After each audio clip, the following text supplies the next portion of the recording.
in small amounts, only as much as they can swallow. So like that it started. So when he told learn Kannada, I was very surprised. I said, why should I learn another language that to Kannada? I don't have a need for it.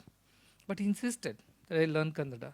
So I did not make any diligent efforts to learn officially, structurally, or methodically. I simply kept on listening to Kannada, and by listening to it continuously, it got inside me. And so enough Kannada to communicate. That is what happened in the years. But just a simple thing in 2013, అయితే Kannada నేర్చుకో, learn Kannada, had a huge, profound significance. One small sentence from a master is an indication of what he is asking you to become. It's not just about learning a language. He was creating a whole new future for me and for everybody around me by just saying learn Kannada. There was a hint in it that there is a need for you to do something that you have not planned otherwise. But this is what is going to take you to the next whatever phase. So I learned that way Kannada. Why I'm saying is that any word from the mouth of the master is so potent, is so pregnant with such meaning and such direction. If we don't hear it clearly, then we miss the direction. But if we are very attentive, very keen, very observant, and very, very diligent in our relationship with the master, then one word can transform our lives. That is what has happened. And to again repeat what Yugumaran was saying, when he came and asked me, how do I become you? The answer was, unbecome you to become me. It's very simple. It's a very simple and short phrase. But it has so much of meaning in it. That is what was not asked of me, demanded of me. Demanded of me that you unbecome yourself so that you can become me. When I asked, who are you? He said, I am pure love. I am selfless love. Nothing else. So all you have to become is selfless, pure love, then you become me. Oh, so I don't have to become you by wearing ochre robes. I don't have to become you by speaking like you, talking like you, walking like you. None of this is necessary. All you have to do is develop that pure selfless love. Now, how much time did it take to do that? It took some time. It took some effort. It wasn't easy because every time human mind, which is based on the animal instincts of survival, asks the same question. What about me? What about me? If I do all this for others, what about me? What about my future? What about my survival? These questions are very, very fundamental, and there is nothing wrong in asking these questions. This is inbuilt in us that we worry about our survival. Long time ago, when we were species like other animals, since then this has been deeply ingrained in our memory, in our every cell. It's all about my survival first, and then we think about others. He wanted to reverse that whole thing. He wanted us to think about others' survival first and our survival later. Even it wouldn't be wrong to say, don't even think about your survival, that's what he was saying. Just think about others' survival, and everything else will happen. But it was very, very difficult to let go and let God. It is not an easy process, especially when you are not, in a place of plenty or abundance. You already are struggling with whatever you have, and then you are told that even that you should give away, and whatever you have is not necessary for you. It's for somebody who needs more than you, and just let go. Not easy. It took some time, but I am very, as I said, master's grace is one thing, and disciples' absolute obedience is the other thing. Both have to come together. A good master means nothing without a good disciple, and a good disciple is nobody without a good master. So it's the coming together of both that is what leads to all these wonderful things that happen. So today, how do we live? We live on the edge all the time. Though everything looks so hunky-dory to an outsider, the onlooker, but we know what it takes to take care of so many people every day. But are we overwhelmed? Are we, crying every day? Are we stressing over it every day? Are we losing our hunger and sleep over it? No. Because we are very sure that we are in the lap of God. And this is God-driven. And therefore, whatever is needed will be given by God. And when we don't get what we think we need, we simply get to understand that this is something that we never needed. And that is why it has not been given. So whatever has been given, we are happy, adjust in that, contented, live like that. This is the way of a devotee. This is the way of a real spiritualist. This Jnani you are saying, Arti, Artati, does Jnani need not eat? Jnani also needs to eat. Jnani does not need a roof above the head, or clothes on the body, or food on the table. He needs all of it. Jnani's family does not need education for children, or whatever survival things. Yes, they also need. But what does Jnani do? He simply remains surrendered to the idea that whatever God provides is fine. I keep quoting this a long time ago. I had been to a place in Odisha because Bhagwan had sent me on an errand to the Jagannath Puri temple. It wasn't an easy journey because, in such small towns, first of all, today we have all these apps to book tickets and you can get reservations fast, and more trains are there, airports are there. In those days, all these, 10 years ago also in central India, all these were far and few. So getting a ticket is difficult. So you get into some kind of a local bus where everybody, including humans, animals, all kinds of people are traveling with you. And somehow you make it next morning in some way. In fact, I used to, those buses would not be even very clean because all people travel in that and they're used to it. We are not used to it. But somehow couldn't get anything. I went to Jagannath Puri, did the puja as it was to be done. That is also for not my sake and my family's sake. It was for somebody's sake who was not doing well. So for their Odisha, their Odia people from Jagannath Puri, so for their sake I went and finished all that. I was super tired because whole night journey in a bus, the next morning to the temple. It's a very crowded temple.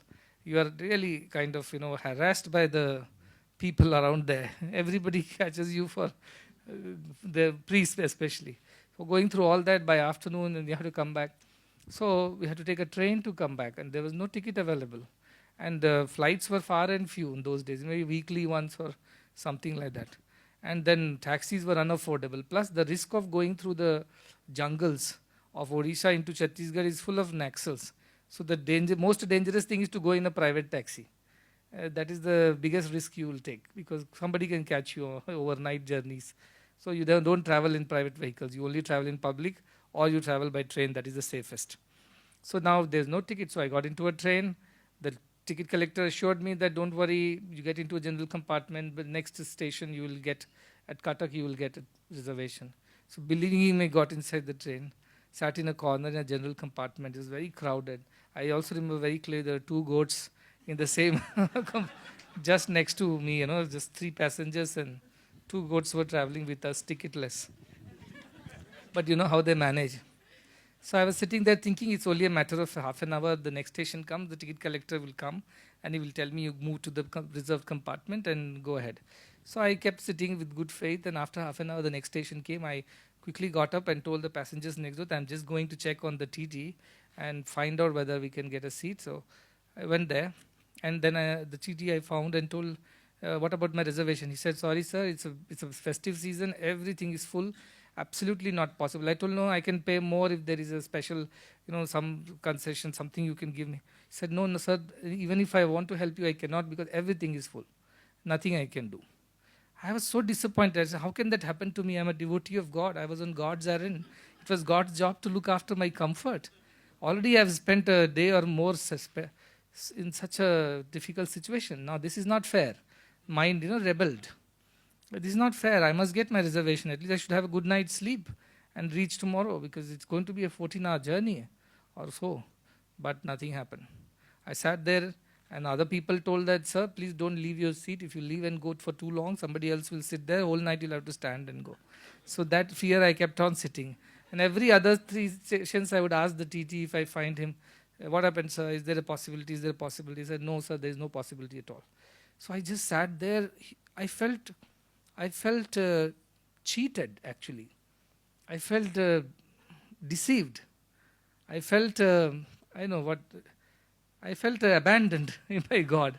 I felt angry that this can't happen to me. I am an MBA graduate. I am a gold medalist. I am a banker by career. This is my status in the society.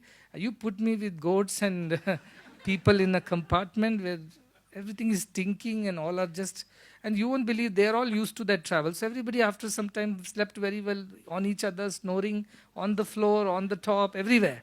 I'm the only fellow looking at all of them. How can they even sleep in these circumstances? Luckily I had a window side seat, some breeze was coming because it's not air conditioned. It's very hot in central India. So somehow I sat through it, maybe I dozed off for some time. Somehow we made it in the morning to Chhattisgarh from Odisha and reached the station and then got out, took a rickshaw and came off to my home and took a shower and I slept because I was so tired. And when I woke up, I was still angry. I was bruised and hurt and angry and felt so cheated. And then I met Bhagavan in the room. We has to have a room. So he had promised me that whenever you remember me, I will come. But for a good reason. It's like, it's not a fun game that let us see whether he comes. Not like that. You sincerely need me, I'll be there. So I got up and I was still angry. I remember that evening arguing with him, saying, how could you do this to me? I did your work. First of all, it's not even for my sake that I went. Suppose I was going through some trouble, I had to go and make a prayer at Puri Jagannath. I understand. You put me on somebody else's track and made me do all these things. I did everything sincerely, bearing all that. At least the onward journey was troublesome. Return journey should have been better.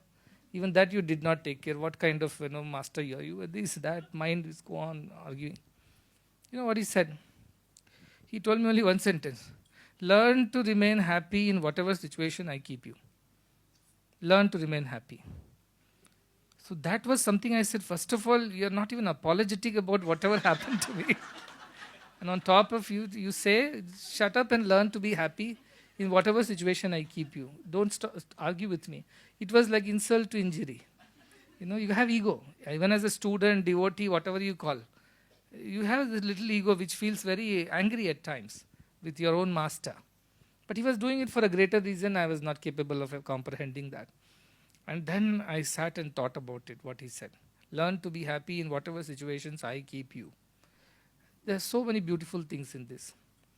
Learn. It's a process. So he's telling me to grow, evolve. And he's helping me evolve, helping me learn. So learn to be is the first phrase, if I divide the whole thing. It is a master, he's teaching me, and as a disciple I must learn. Learning is the first part he taught me. Learn to be happy. In what circumstance? In any situation that I keep you, in whatever situations was the next phrase. Learn to be happy. Second, in whatever situations. Means with God, it's not always about favorable situations. He'll put you in unfavorable situations as well. He'll put you in discomfort.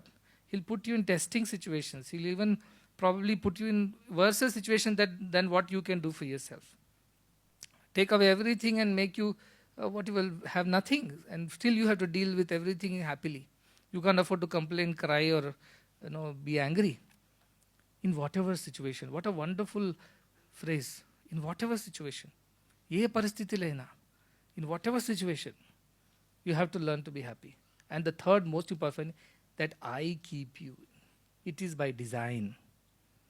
It is by his will. It is by his design. He has created that situation in the first place so that I learn to be happy. If I just think of these three things, if I divide the sentence into three phrases, learn to be happy in whatever situations I keep you. It is the master's desire to keep me in such difficult situations so that I learn to be happy. It was not TT's problem. It was not the festive season and crowded trains. It was nothing he could have told me, do this prayer and another day when I could book a ticket comfortably and go. But he insisted I leave tomorrow and somehow reach day after. He created this situation and taught me to learn to be happy. This is the essence of becoming spiritual. To accept everything with the complete understanding that it is by design. When he gives, it is by design. When he takes away, it is by design. And the design is to teach us to be happy in whatever situation. Swamiji ಹೇಳಿದ ಮಾತೇನೆಂದರೆ, ಯಾವ ಪರಿಸ್ಥಿತಿಯಲ್ಲಿ ನಾನು ನಿಮ್ಮನ್ನು ಇರ್ತೀನೋ ಆ ಪರಿಸ್ಥಿತಿಯಲ್ಲಿ ಖುಷಿಯಾಗಿ ಇರೋದು ನೀವು ಕಲಿಯು. ಅದನ್ನೇ ಅವರು ಹೇಳಿದರು ನನಗೆ. Whichever situation. So that was a great lesson, and then I read a poetry some time back, and Meera's bhajans were there. And these girls sing very good bhajans. Maybe they can sing one or two later at the end. So Meera says, she says, कोई दिन हाथी तो कोई दिन घोड़ा, कोई दिन पैदल चलना जी, करना फकीरी तो क्या दिलगिरी, सदा मगन में रहना जी. कोई दिन लाडू तो कोई दिन पेड़ा, कोई दिन फाकम फाका जी, करना फकीरी तो क्या दिलगिरी, सदा मगन में रहना जी. What she says is, someday you may ride an elephant, someday you may ride a horse, someday you might have to walk barefoot. When you are a pauper of God, how does it matter? You must learn to be happy in whatever be the situation. This is what she sang, I don't know how many hundreds of years before this train incident. She had learned that. She says, one day you may get to eat laddus, that is sweet meat. Other day pedas, maybe another better sweet than that. And one day you might have to go hungry. But how does it matter when you are pauper of God? You must be happy in whatever way He keeps you. What a wonderful song that was sung many centuries ago, and the same thing was repeating. So the story of a devotee and God does not change. It is always about learning to be happy in whatever situation God keeps us. No complaining, no crying, no arguing, no getting angry, no crying foul, no abandoning the pursuit, no turning away. None of this is allowed. The only thing allowed in spiritual journey is learn to be happy. So this is what the first lesson on unbecoming us. Because we have a lot of ideas of our own, how our lives should be, what should happen, when it should happen, where it should happen. We have made our own petty plans. But the moment you go and surrender to the master, he comes first thing, he just destroys all our plans. And then teaches us be happy. Even though I have destroyed everything that you so painstakingly built around yourself, but all that is not going to make you me. It will make you more of you, which is not going to be of any help to me or to you in the longer run. So I will destroy everything. I'll take away everything so that I can replace it with what I want you to have. And what he wants to give us is much more precious than what we want to hold on to. Petty things, you see. Well, this is the problem with us. I was just mentioning the other day we were in Malaysia. I saw that one beggar on the road. He's like a madman. They keep collecting all kinds of rags and keep collecting and collecting and collecting. So they hold all that very dear to as if it is the precious possession. But they are mad people basically. They've lost their minds, and they keep collecting garbage and rubbish. And you'll see a lot of them. Sometimes I see in the markets. They'll be laughing and crying and shouting and yelling and calling names, but they'll be carrying this whole bundle of rags, dragging it all around. So some NGO people sort of that is their job probably. Is an indication of carrying this whole bundle of rags, dragging it all around. So some NGO people were trying to take this away and clean up the man, and sort of that is their job probably. But this man was so aggressive; he was not letting go of his bundle of rags. He was so unkempt, disheveled, so dirty. They are trying to help him to clean him, to get him some new clothes, and he's not letting them. When I looked at that, I really thought this is what I was doing some years ago. I had collected a lot of garbage and rubbish, and I was not letting go. When God came and told, give away all these things, let us dump that away. I'll give you fresh new clothes. I will give you a good haircut. I will make you look good. I'll make you healthy, neat, clean. I said, no. I just want to be with these rags. My job, my money, my securities, my relationships, friendships, status. I will not let go of any of these things. But in the eyes of the Guru and God, this is just a piece of garbage. This is just the rags that we are holding on to so dearly. Even when he comes and says, I'll replace it with something better, we say, no, nothing doing. We will not give. We resist, we fight, we obstruct his flow. That is why it's important to unbecome us. Because we are incapable of even understanding the value of what the Master has come to give. So it is very difficult for us to comprehend it completely. So the best thing is, teach your mind to surrender, saying, I know I don't understand what's going on. I know I don't understand the design, the divine plan. But I'm sure it is by design. It is by his will. And therefore I surrender to this plan and I'll go through whatever I have to go through. And after that, this train journey is just a small journey. So much happened after that, so many ups and downs. Till every bit of the you is chiseled away. And only the me is left. The work doesn't stop of the master. Like a sculptor, he goes on sculpting. Keeps chiseling, hitting, hammering, cutting, drilling, boring, till the unnecessary piece of stone turns into the necessary idol. Every single, and he's a perfectionist. He won't even leave a small chip there. Because he wants that perfect, every jewel, every, whatever the feature of the idol has to be perfect. He's not somebody who does a rough job. He does a perfect job. So when you say, I'm done, I almost look like the idol that I thought I should be, then again he'll start chiseling. This time with a much finer chisel. Because now he has to pull out or cull you out or whatever, remove the finer things also. So this process of transformation goes on and on and on. Only those who submit to the master will transform into the idol of God. Those who resist, they will remain the stone on the wayside on which people will walk, and that's about it. So after all, a temple, we are building a temple, Umamaheshwara temple in Mudanhalli. All the granite has come from the same hill. But some of it is going to become the temple pillars, some of which have been chiseled and carved. Some of it is going to just remain as the cobblestones or whatever the paved stones on which people will walk, because no carving has happened, just a little bit of cutting and smoothing. And one of them will turn into the idol of God, which we will worship every day. So it is not given to everybody. Manushyanam sahastreshu kaschit yati siddhaye. Of millions of people on this earth, very few strive to walk the path of God. Yatataam api siddhanam kaschit maam veti tattvataha. Of all those few amongst thousands who walk this path, some very few people get to reach there. Some one in thousands. That is the kind of filtering that happens through the process of spirituality. Many people start unbecoming, but halfway through they give up, saying, this is enough, I cannot go beyond this, this is my limit. Then the process stops there, the idol remains unfinished.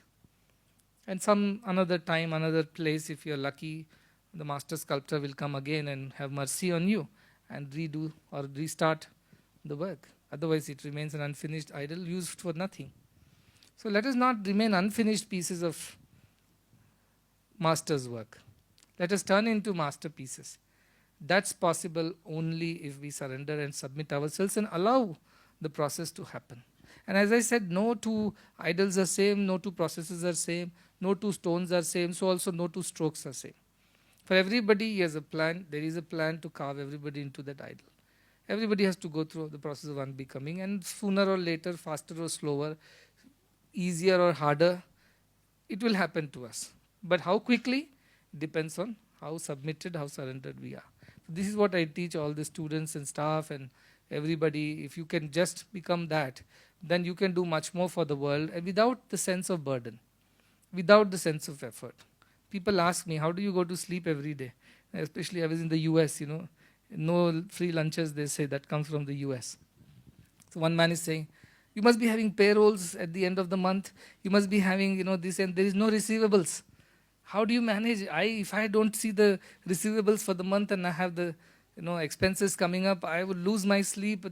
I constantly, worry and this and that. How do you do that? I said, I don't do that. That's why I don't worry about it. It's being done.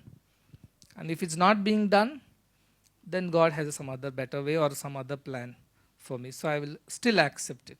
If I take it upon my personal ego that I could not do it, then I will not be able to rest. It doesn't mean that I shun away all the responsibilities and don't make any efforts at all. Saying that no, God has to take care. God will take care through us. But whatever efforts we put, whatever be the outcome, we have to accept that. Having given our very best, we have to accept the outcome. So that also you learn in the process of unbecoming.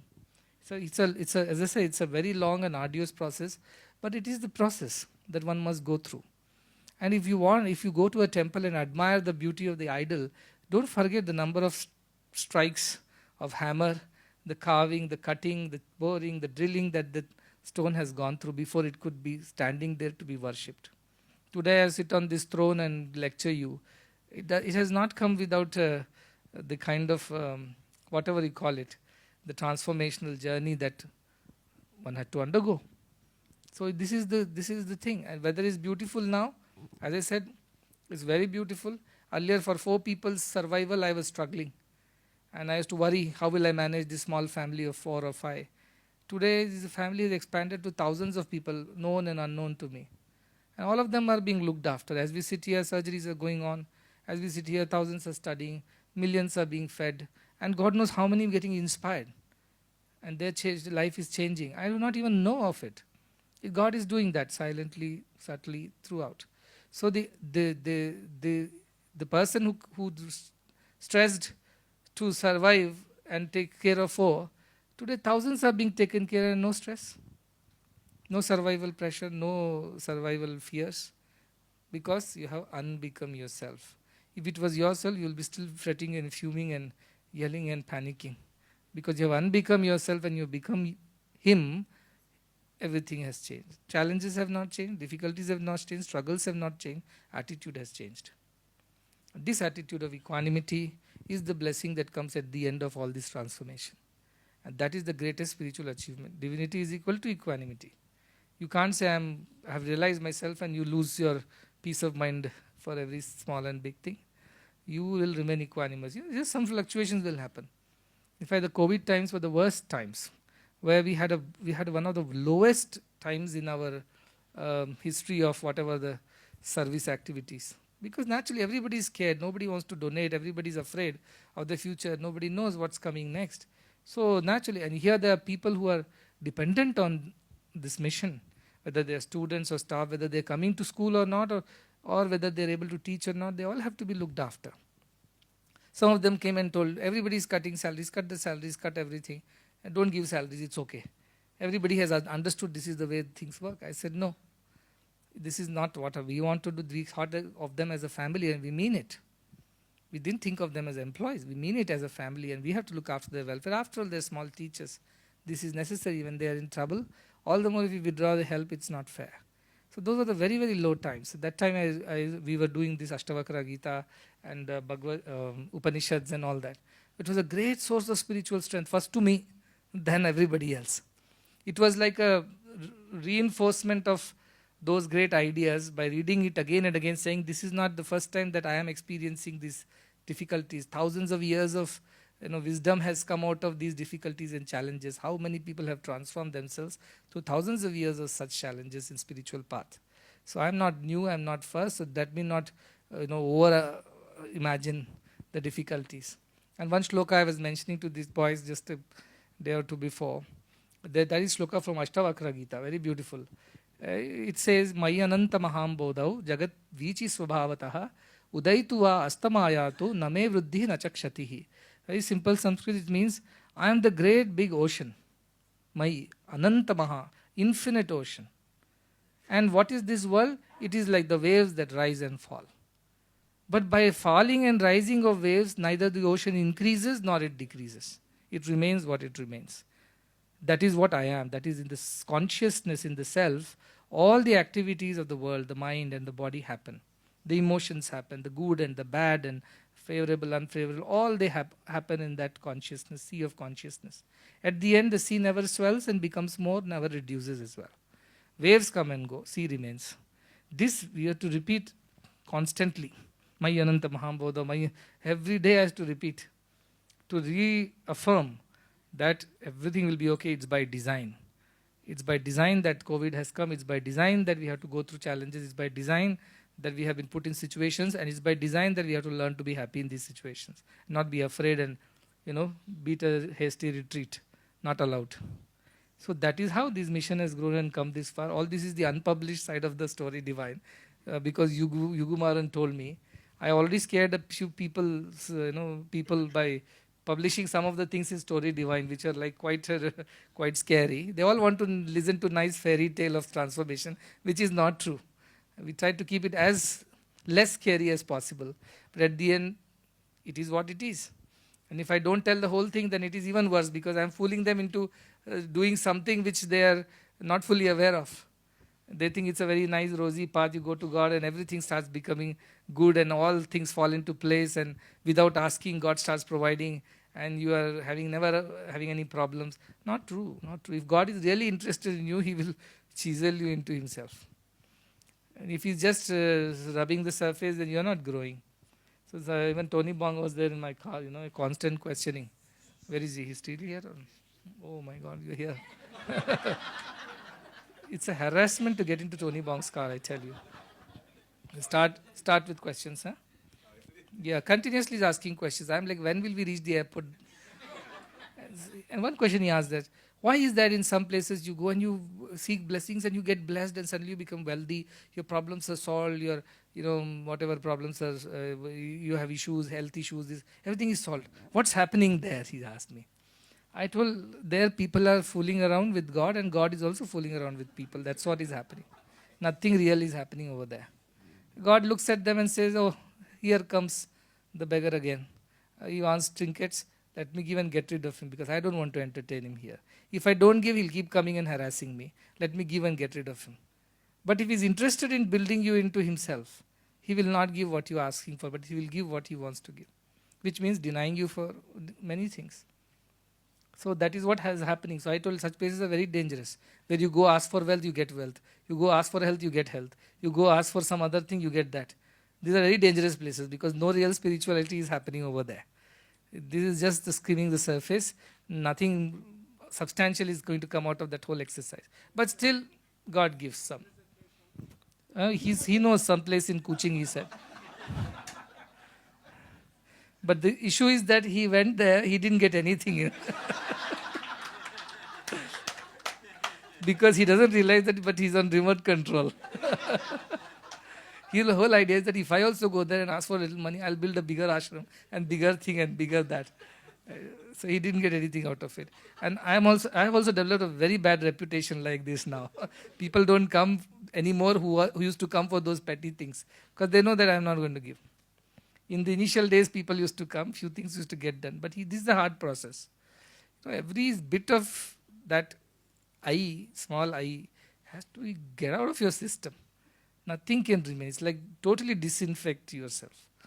Even a little infection remains, it will grow back. Like cancer, small few cells remain. You think, oh, anyway, only few are remaining, doesn't matter. No, they'll grow back right again to the big cancer.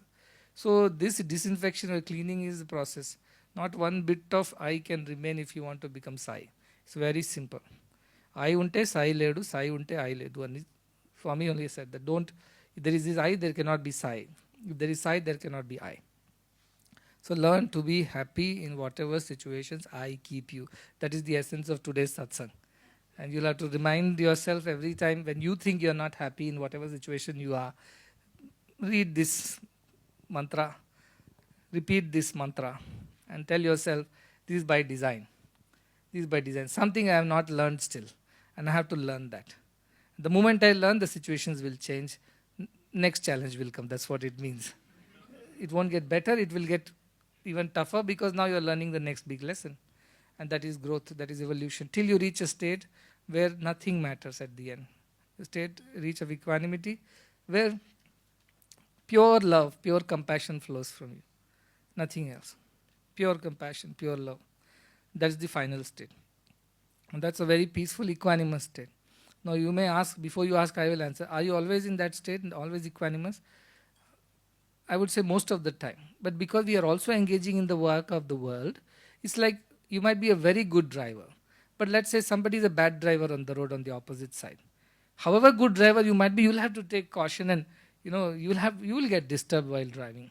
Yeah, you will overcome that very quickly. But then that happens. So when you're working for the world, these challenges will come. That's why most of the saints don't get into the world at all. Once they get into spiritual path, they just withdraw. They say, no, we don't want to deal with it.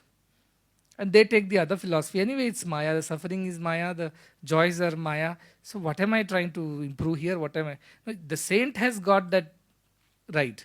But have the other people understood? No, they are like the children suffering with an imaginary ghost in the bathroom.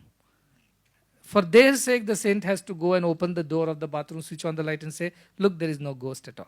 Don't be afraid. So that job, some of the saints only do, all don't do that. And our teaching, our lessons have been this. You can't just have Atmano Mokshatam and enjoy the peace and equanimity of that superior state of existence. You must go back for those who are still suffering in the darkness of ignorance, imagination, sorrow, and teach them also how to get out of it. So that's why you have to keep going back again and again. That job, obviously when you go back, you also have to go through the dark corridors. You also have to go through some emotions. So that's a part of life. But then equanimity takes care that you quickly come out of it. You don't stay and struggle there. You never get stuck there for long. But the other saints think, why should I even go through that struggle? I have achieved this with great effort. Let me remain aloof and away. Let me enjoy this peace and tranquility. But that's, as I said, that's not our path. Our path is to go back for those who are left behind and bring them over. So that job we have to do, whatever the risk and the challenges it might be. This is kind of a small input for the young leaders also, that how do they need to conduct themselves. And as I said, you will be going through the process. There is no escape from there. But if you want to run away from it, then there is no redemption. Khalil Gibran says very nicely in his poem, where the prophet, you must read that. I can't paraphrase everything because it was written in another language then translated into English and things like that. But he says, that you must go through the grind of the flour mill. The grain must get into in between the stones. And only if you are ready for that, when you can be ground into flour, and that can be put, no, baked in the fire and be readied for God's meal. Only then come here. Otherwise, cover yourself, your nakedness, he says. Like the grains have to be removed from the shaft, right? So he says, only then you become naked, you become exposed to the mill. So if you are not capable of that, just cover your nakedness and go get away from this place. He has put it very beautiful. You must read the poem for yourself. I can't remember all the words. But the beautiful meaning, when a grain is harvested, it's covered with that shame, that I, that individuality, the personality. Then that's removed. And then the grain is put through the mill and it's ground into a fine powder. And that flour is baked. And then the food is ready for God. So that process one has to go through. And if you are incapable of bearing the pain of it, then rather cover your nakedness and run away into darkness, he says. Don't even come to this grinding mill. So this is a path of spirituality. As I said, at the end of it all, it is very redeeming. With Yugumarin saying, conflicts were there, challenges were there, setbacks were there, a lot of unlearning had to happen.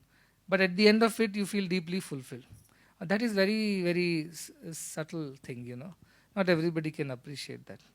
Only those who have a little bent of spiritual bent of mind will appreciate that at the end. So this is what the whole process is, long and short of it. Do you have any questions? ನಿಮಗೆಲ್ಲ ನಮ್ಗೆ ಏನು ಅರ್ಥ ಆಯಿತು ಗೊತ್ತಿಲ್ಲ ಅವ್ರನ್ನ ಕೇಳಿ ಆಮೇಲೆ.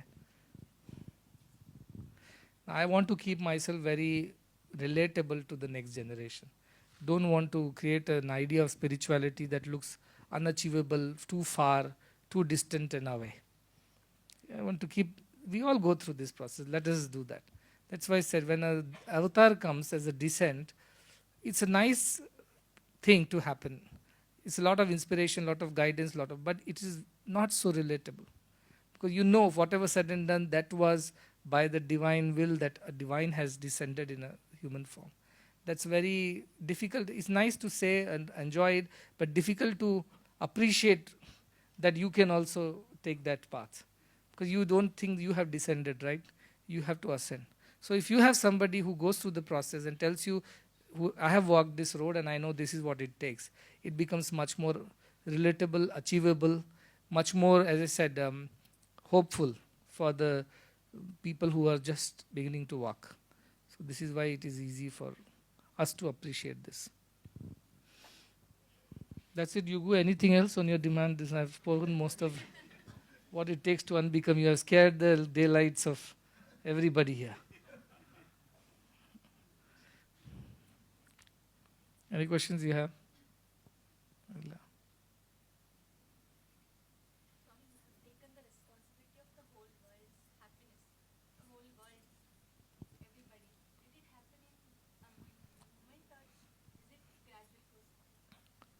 So she's asking that you have taken the responsibility of the happiness of the whole world. You want everybody to be happy.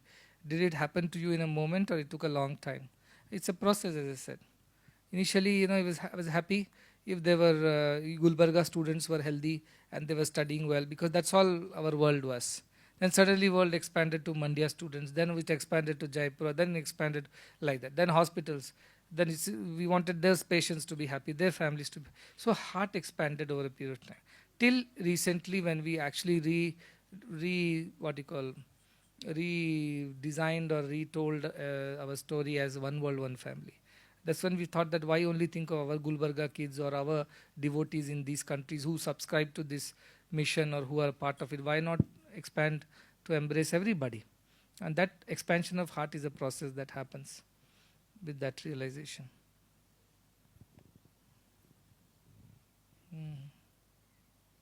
No question, Ila? Okay.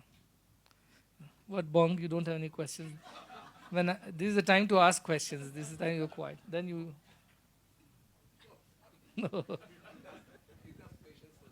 Enough patience for the day. Enough questions for the day. Yeah. He tells me all these things. He asks me questions on karma, on avatars, on ghosts, goblins, all kinds of things he asks me questions about. spirits and disembodied spirits, what happens to them? Animal spirits, do they have soul? All kinds of questions he asked me in the last 2 days, yesterday and today.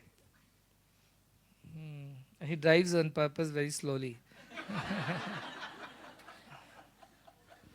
So, so it takes time to keep asking questions. But why I appreciate is because he's not asking me silly questions.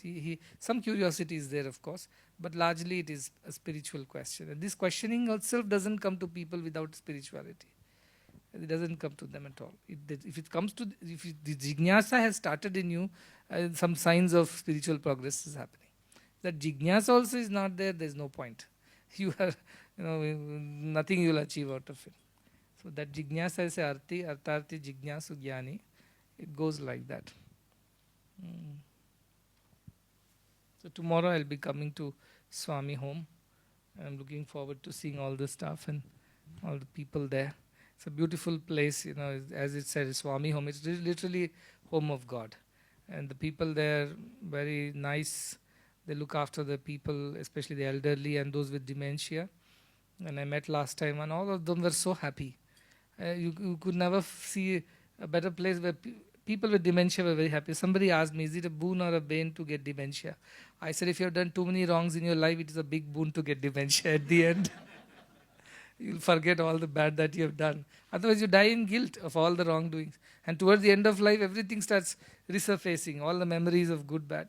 So at that time, if you get dementia, it's a big boon. If you have somebody like Swami home to take care of you, that is. And they're looking after all those people. They become like children. They have to restart everything. They learn how to put things here, there, how to organize themselves. Everything has to restart for them. But that is another seva, great seva that you're all doing. It's a very needed seva, especially in a country where aging population is there and many people suffer from this thing. India also is now going, it is now entering that phase of aging population where a lot of them have no means to look after themselves, and most of their kids are either in cities or abroad, many of them. So that's another challenge that Indian elders are facing, which is the story everywhere, but slowly India being a very populous country, the problem also becomes that many times bigger. So we will send some nurses to get trained in geriatric care, and especially people with special needs like dementia, and they can go back and help at the hospital to look after some of them. So that will be a future program with Swami. I will discuss that tomorrow when we come. All right. You can sing one or two songs if you have. What song is it? Meera's song is there? Okay. You take this mic.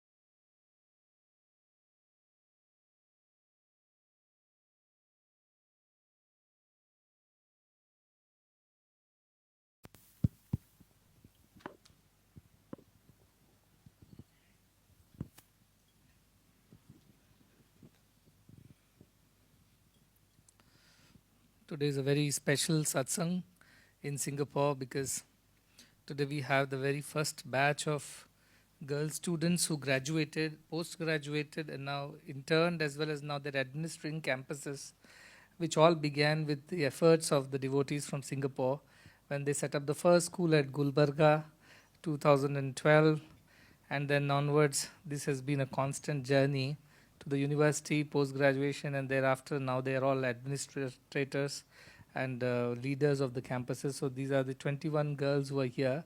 I present it to the devotees of Singapore. This is your doing. And so congratulations to you about everything else. ಇದು ನಾನು ಕನ್ನಡದಲ್ಲಿ ಹೇಳಲೇಬೇಕು, ಯಾಕೆಂತ ತಾಯಿ ತಂದೆಯವ್ರಿಗೆ ಅರ್ಥ ಆಗಬೇಕು. Their parents also have come, mothers and fathers of these young girls. ಅವರು ಸಿಂಗಪೂರ್ದವ್ರಿಗೆ ನಾನೇನು ಹೇಳ್ತಾ ಇದ್ದೀನಿ ಅಂದರೆ, ಈ 2012ನಲ್ಲಿ ಮೊದಲನೇ ವಿದ್ಯೆ ಸಂಸ್ಥೆ ಕಲಬುರಗಿನಲ್ಲಿ ನಾವು ಸ್ಥಾಪಿಸಿದಾಗ ಸಿಂಗಪೂರ್ದವರೇ ಈ ಭಕ್ತರೇ ಅದನ್ನು ಸ್ಥಾಪಿಸಲಿಕ್ಕೆ ಸಹಾಯ ಮಾಡಿದರು. ಅಲ್ಲಿಂದ ಬಂದು ಇಲ್ಲಿವರೆಗೆ ಯೂನಿವರ್ಸಿಟಿ ಆಗಿದೆ, ಪೋಸ್ಟ್ ಗ್ರ್ಯಾಜುಯೇಷನ್ ಬಂದಿದೆ, ಇವರೆಲ್ಲ ಪೋಸ್ಟ್ ಗ್ರ್ಯಾಜುಯೇಟ್ಸ್ ಆಗಿದ್ದಾರೆ, ಬೇರೆ ಬೇರೆ ಕ್ಯಾಂಪಸ್ನಲ್ಲಿ ಲೀಡರ್ಸ್ ಆಗಿದ್ದಾರೆ, ಅವ್ರ ನಾಯಕತ್ವದಲ್ಲಿ ಇದೆಲ್ಲ ನಡೀತಾ ಇದೆ. ಅದೆಲ್ಲ ಯಾಕೆ ಆಗಿದೆ ಅಂದರೆ ಅದಕ್ಕೆ ಕಾರಣ ಈ ಸಿಂಗಪುರದವರ ಭಕ್ತರದು ನಿಸ್ವಾರ್ಥವಾದಂಥ ಸೇವೆ. ಅದಕ್ಕೆ ನಾವು ಮೊದಲನೇ ಆಗಿ ಅವರನ್ನು ನನ್ನ ಕೃತಜ್ಞತೆ ಹೇಳಲಿಕ್ಕೆ ಇಷ್ಟಪಡ್ತಾ ಇದ್ದೀನಿ ನಿಮ್ಮೆಲ್ಲರ ಪರವಾಗಿ. Way back in Jugumaran took us on a memory trip, and the first institution at Kalburgi was a big challenge. Nobody knew what was going on actually. I was equally as ignorant or as knowledgeable as everybody else around. We were just going by what was being told and following blindly, and starting things. Nobody was an engineer, nobody was capable of doing an institution so far. But it was the faith of Narasimhamurthy ji who said, okay, we will take it up. And of course, the next is the faith of the Singapore devotees who believed in the cause more than anything else. They asked no questions. They simply plunged in with deep faith in the very idea that it is for the greater good of the society. I think that training that they always had to support the Sai mission came to the rescue of so many children. And these are the girls, the first batch of them. Many of them have come from very small towns. If you talk to their parents, you would get to know that many of the parents cannot even speak or understand English. Most of this discourse is going to go over their heads. So I have to later tell the girls to explain to them in Kannada, Telugu, Hindi, whatever language they speak. But today these girls, I have seen these girls very young.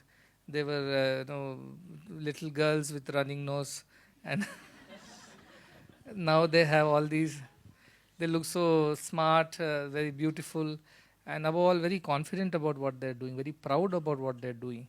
And they have taken the mantle of the institutions, taking it forward, and under their leadership there are so many more girls who are getting the same kind of education, whom they are training now. This is a wonderful contribution by the devotees of Singapore. And last time I had brought the boys, the first batch of boys, and their parents. They of course were very happy. But this is even more special because getting a girl to get post-graduation degree, get a job like this where they empower so many more girls, and on top of all that, getting them to a country like Singapore. They've been to Sri Lanka, then they went to Malaysia, and now they've come to Singapore. And the next step is they're going back to India, of course. But with that, the parents have come. Many of them have never crossed their village borders, especially the women, and they have come all this way. It is a very great turning point, I think a watershed moment in the mission, and this is purely to the credit of the devotees of Singapore who had the faith to follow blindly and created these institutions which are now transforming thousands and thousands of the lives of girls. And these are just a few of them, but there are thousands back home who are also getting trained the same way. And when Jugumaran said, you're going to change the world, this is how I'm going to change the world. I'm going to change you and you are going to change the world. That is what I'm going to do. And that is the key to success of this mission. Each of them is a reflection of the same divine self, and I'm sure each of them will go on to transform many, many more lives. That's how the world will become better. It's getting better every day through all these wonderful efforts and sacrifices. ನಿಮಗೆ ಹೇಳಲೇಬೇಕು, ಇದೆಲ್ಲ ಮಾಡಬೇಕಂದ್ರೆ ದೊಡ್ಡ ದೊಡ್ಡ institutions ಎಲ್ಲ ಮಾಡಬೇಕಂದ್ರೆ ಸಾವಿರಾರು ಕೋಟಿ ನಾವು ಖರ್ಚು ಮಾಡಿದ್ದೀವಿ. ಅದೆಲ್ಲಕ್ಕೆ ಎಲ್ಲೋ ದೊಡ್ಡವರು ಕೊಟ್ಟಿದ್ದಾರೆ ಅಂತ ಏನಿಲ್ಲ. ಇಂಥ ಚಿಕ್ಕ ಚಿಕ್ಕ ಅವರು ಡಾಕ್ಟರ್ಸ್ ಆಗಿ ಕೆಲಸ ಮಾಡ್ತಾ ಇದ್ದಾರೆ, ಅಕೌಂಟೆಂಟ್ಸ್ ಆಗಿದ್ದಾರೆ, ಲಾಯರ್ಸ್ ಆಗಿದ್ದಾರೆ, ಚಿಕ್ಕ ಬಿಸ್ನೆಸ್ ಎಲ್ಲ ಮಾಡ್ತಾ ಇದ್ದಾರೆ. ಅದರಿಂದ ಅವರು ಏನೇನು ಅವರು ಸಂಪಾದಿಸಿದಾರೋ ಇಷ್ಟು ಕಾಲದಲ್ಲಿ ಅದೆಲ್ಲ ಅವರು ಸಂಗ್ರಹಿಸಿ ಕೊಟ್ಟಿದ್ದಾಗ ಇದೆಲ್ಲ ನಾವು ಕಟ್ಟಲಿಕ್ಕೆ ಆಗಿದೆ. ಇಂಥ ಜನರು ಇದೆಲ್ಲನೂ ಕಟ್ಟಿದ್ದಾರೆ, ಬಹಳ ನಿಸ್ವಾರ್ಥವಾಗಿ ಮಾಡಿದ್ದಾರೆ. ಅದಕ್ಕೆ ನಾವೆಲ್ಲರೂ ಕೂಡ ಅವರಿಗೆ ನಮ್ಮ ಕೃತಜ್ಞತೆ ಯಾವಾಗಲೂ ಹೇಳ್ತಾ ಇರಬೇಕು. ಮತ್ತು ನಾವು ಹೇಗೆ ಇದನ್ನು ಒಂಥರ ಈ ಋಣ ಹೇಗೆ ತೀರಿಸಬಹುದು ಅಂತ ಕೇಳಿದಾಗ ನಮ್ಮ ಮಕ್ಕಳಿಂದ ಇನ್ನೂ ಹೆಚ್ಚು ಮಕ್ಕಳಿಗೆ ಇಂಥ ಒಂದು ಅವಕಾಶ ಸಿಕ್ಕಲಿ, ಅವರು ಕೂಡ ಜೀವನದಲ್ಲಿ ಮೇಲಕ್ಕೆ ಬರಲಿ, ಅವರ ತಾಯಿ ತಂದೆಯವರು ಕೂಡ ಇಂಥ ಸಂತೋಷ ಆಗಲಿ, ಅದನ್ನೇ ಒಂದು ಋಣ ತೀರಿಸೋದೊಂದು ಒಂದೇ ದಾರಿ ನನ್ನ ಪ್ರಕಾರ. ಸೊ ಅದು ತಾವು ಮಾಡಿ ಅಂತ ಫಸ್ಟ್ ನಾವು ಎಲ್ಲರಿಗೂ ಹೇಳಲಿಕ್ಕೆ ಇಷ್ಟಪಡ್ತಾ ಇದ್ದೇನೆ. The other achievement that I've had in 12-14 years is that I learned enough Kannada to communicate I was a Kannada illiterate when I started. And on a lighter note, as Vigumaran was saying, it was those early years in 2013, 12, when I had to go often to Mudanhalli. I used to go everywhere, to all types of places, to meet all kinds of devotees, convey whatever was to be conveyed. But I started going more frequently to Mudanhalli because Anandam was established and the residence was established, and now it was like a temple. When in temple we do all Shodashopacharas, waking up the god to putting him to sleep. Everything was being followed like that in Anandam in a little more modern way. So I had to keep going to Mudanhalli and sit through long, long hours of programs in Kannada, and nothing I would understand. Imagine my plight that I had to sit through 2.5 hours of continuous speeches in Kannada. Only after that, my turn comes to convey the message. But for 2.5 hours, I will be sitting, and only the last half an hour or something, I'll get to speak. So one day, I got a severe headache after sitting through such long sessions.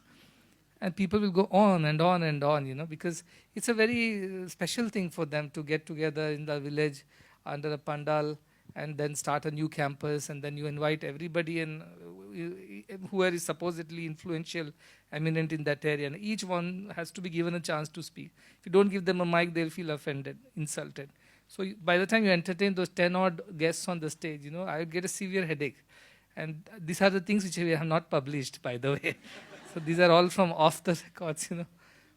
So then one day I went to Bhagavan and said, I'm getting severe headaches sitting through these huge long Kannada sessions in the heat of the day, and I don't understand much, and really I find it so difficult to go through the same thing again and again.